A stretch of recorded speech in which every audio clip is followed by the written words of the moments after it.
Assalamualaikum dan salam sejahtera. Kembali lagi di channel Nur Mazalan. Okey, untuk ketika ini saya berada di tepi pokok durian. Boleh lihat sekarang pokok durian yang telah dikawinkan. Boleh lihat ni, okey.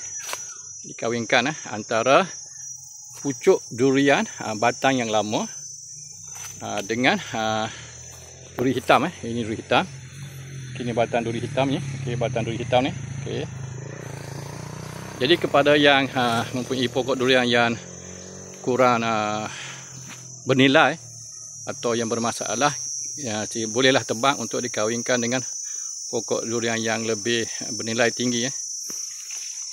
Lihat, iaitu dengan cara kita menebang pokok durian lama, biarkan beberapa bulan setelah tunas telah keluar dan membesar, bolehlah kita kawinkan secara sanding ataupun sanding lah. Okey, boleh lihat ini dah lebih sebulan lebih sebulan. Okey, lebih sebulan, jadi kesan pembesaran pokok yang lama ni, durian yang lama membesar amat ketara sekali. Lihat boleh lihat di, jadi genting. Okey, genting kerana pembesaran yang cepat. Okey, ini duri hitam.